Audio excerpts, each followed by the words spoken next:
Welcome back. It is time for our next installment of Flora and Ulysses.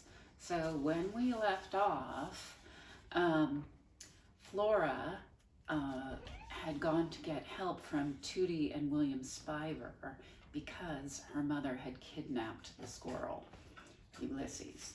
So chapter 58 is called Nothing Personal. It was dark, very, very dark. And there was the smell of smoke. Flora's mother had him in a sack, and the sack was flung over her back, and she was walking somewhere, and it was very, very dark. At the last minute, Flora's mother had picked up the piece of paper with his poem on it and thrown it into the sack along with him. Was this meant as a kindness? Was she mocking him? Or was she merely covering her tracks? The squirrel didn't know. But he held the crumpled ball of paper to his chest and tried to comfort himself. He thought, "Worse things have happened to me." He tried to think of what they were.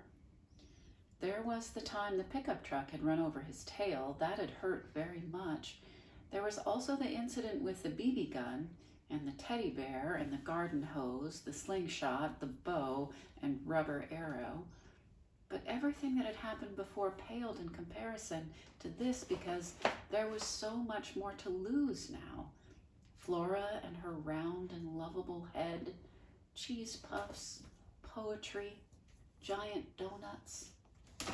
Shoot, he was going to leave the world without ever having tried a giant donut. And Tootie had said she was going to read poetry aloud to him. That would never happen now either. It was very dark in the sack. It was very dark everywhere. "I'm gonna die," thought the squirrel. He hugged his poem closer, and the paper crackled and sighed. "This is nothing personal, Mr. Squirrel," said Flora's mother. Ulysses held himself very still. He found this sentiment difficult to believe. "It really has nothing to do with you," said Flora's mother. "It's about Florabelle. She's a strange child. And the world is not kind to the strange. She was strange before, and she's stranger now.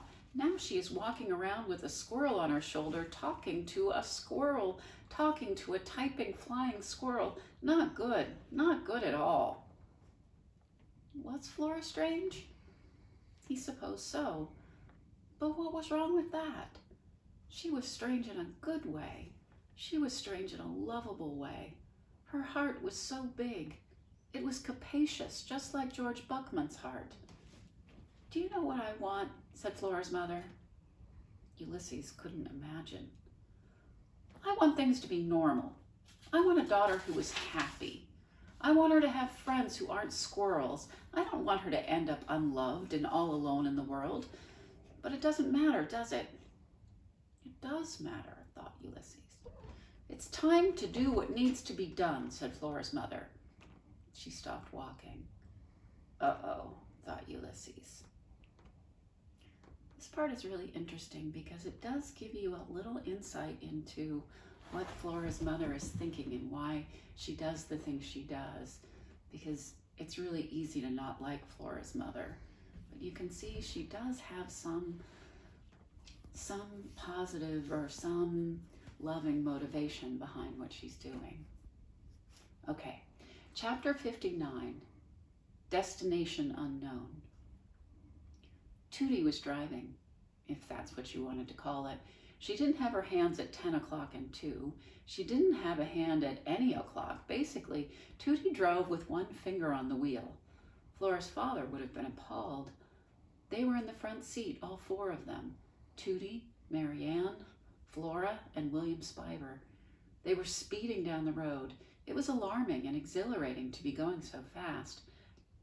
"So your plan is to effect an exchange," said William Spiver. "The lamp for the squirrel."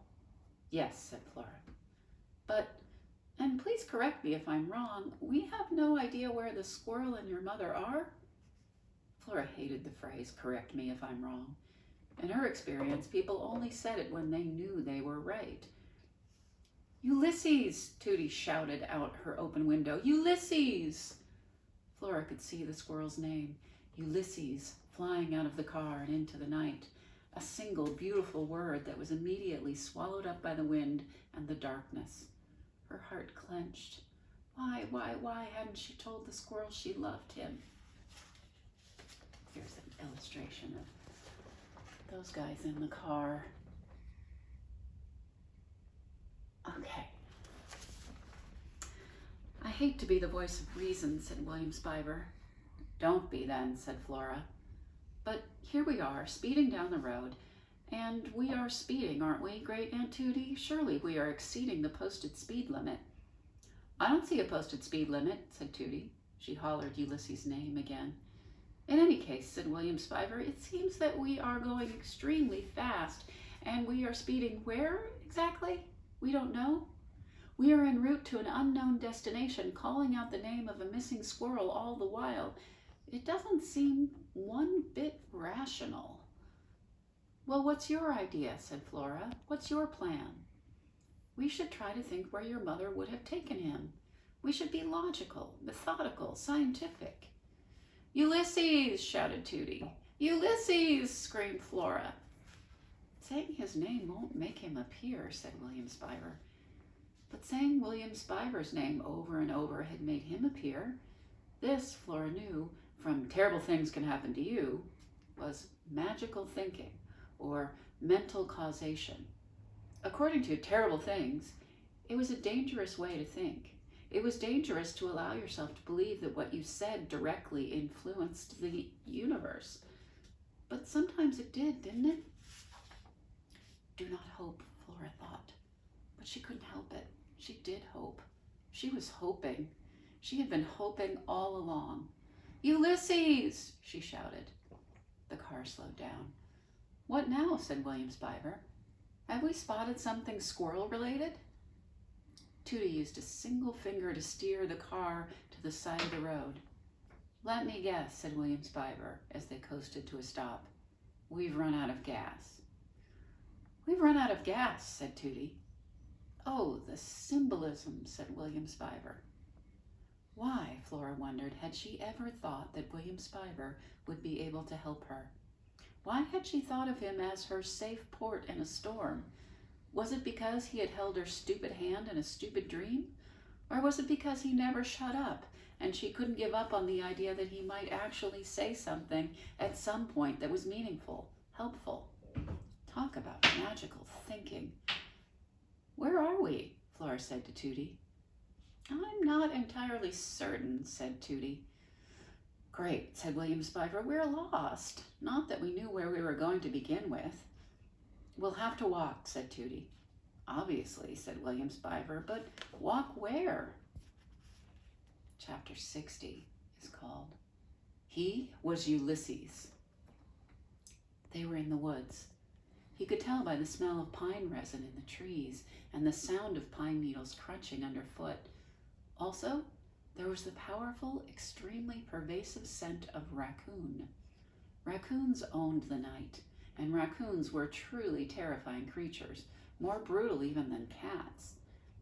This will do, said Flora's mother. She stopped. She put the sack down on the ground, and then she opened it and shone a bright light on Ulysses. He clutched his poem to his chest. He stared into the light as bravely as he could. Give me that, said Flora's mother. She pulled the paper out of his paws. She threw it to the ground. Would she never tire of flinging his words away? This is the end of the road, Mr. Squirrel, she said. She put the flashlight on the ground. She picked up a shovel. The shovel. He heard Flora's voice saying, Remember who you are. The squirrel turned and sniffed his tail. He thought about when Flora had shown him the picture of Alfred T. Slipper in his janitor uniform, and how Alfred had been transformed into the bright light that was incandesto. The words from the poem that Tootie had recited rose up inside of him. And here is the cartoon. He says, flare up like flame, make big shadows. And you can see what happens next. Yay, Ulysses. So he flies up into the sky, away from Flora's mother. And our next chapter is called, I Want to Go Home. You can navigate by the North Star, supposedly. Moss grows on the north side of trees, or so they say. If you are lost in the woods, you should stay where you are and someone will come and find you. Maybe. These were the things that Flora had learned about being lost from reading. Terrible things can happen to you. Not that any of it was particularly relevant here. They weren't lost in the woods, they were lost in the universe, which according to William Spiver was expanding. How comforting. Ulysses, shouted Tootie. Ulysses, shouted Flora. It's pointless, said William Spiver. Flora was carrying Marianne, and William Spiver was holding onto Tootie's shoulder. Flora hated to agree with William Spiver, but pointless seemed like an increasingly appropriate word. Her arms ached from carrying the little shepherdess. Her feet hurt. Her heart hurt. Let's see, said Tootie, peering into the darkness. That's Bricknell Road up there. So we're not truly lost. I wish I could see, said William Spiver in a sad voice. You can see, said Tootie. Great Aunt Tootie, said William Spiver. I am loath, as always, to point out the obvious, but I will do it here and now for the sake of clarity. You are not me. You do not exist behind my traumatized eyeballs. I am telling the truth, my truth. I cannot see. There's nothing wrong with you, William, said Tootie. How many times do I have to tell you that? Why did she send me away then, said William Spiver. His voice shook. You know why she sent you away. I do? You can't just push somebody's truck into a lake, said Tootie. It was a pond, said William Spiver. A very small pond. More of a sinkhole, actually. You cannot totally submerge somebody's vehicle in a body of water, said Tootie in a very loud voice, and expect that there aren't going to be severe consequences. I did it in a fit of anger, said William Spiver. I admitted almost immediately that it had been a very unfortunate decision. Tootie shook her head. You pushed a truck into a lake, said Flora. How did you do that? I released the parking brake and I put the truck in drive and That's enough, said Tootie. We don't need a how to push a truck into a lake lecture. Sinkhole, said William Spiver. It was really a sinkhole. Wow, said Flora. Why did you do it? I was exacting my revenge upon Tyrone, said William Spiver. My name is William. William Spiver, not Billy. I was Billy one time too many. I cracked. I pushed Tyrone's truck into the sinkhole, and when my mother found out, she was incandescent with rage. I looked upon her rage, and you know what happened then? I was blinded by disbelief and sorrow. He shook his head. I'm her son, but she made me leave. She sent me away. Even in the darkness, Flora could see the tears crawling out from underneath William Spiver's dark glasses. I want to be called William Spiver, he said. I want to go home. Flora felt her heart lurch inside of her. I want to go home. It was another one of William Spiver's sad, beautiful sentences. But will you return? I came looking for you. I want to go home. Flora realized that she wanted to go home too. She wanted things to be the way they were before she was banished. She put Marianne down on the ground. Give me your hand, she said. What? Said William Spiver. Give me your hand, said Flora again. My hand? Why? Flora reached out and grabbed hold of William Spiver's hand and he held on to her. It was as if he were drowning and she were standing on solid ground. According to Terrible Things, drowning people were desperate, out of their minds with fear. In their panic, they could pull you, the rescuer, under if you weren't careful. So Flora held on tightly to William Spiver, and he held on tightly back. It was just like her dream. She was holding William Spiver's hand, and he was holding hers. Well, if you two are going to walk around holding hands, said Tootie, I suppose I'll have to be the one who carries this monstrosity of a lamp. She picked up Marianne. Above them, the stars were brilliant, shining brighter than Flora had ever seen them shine. I wish my father were here, said William Spiver. He wiped the tears on his face with his free hand. An image of Flora's father, hands in his pockets, hat on his head, smiling and saying, "Holy Bagumba!" And the voice of Dolores rose up in Flora's mind. Her father. She loved him. She wanted to see his face. I know where we should go, said Flora.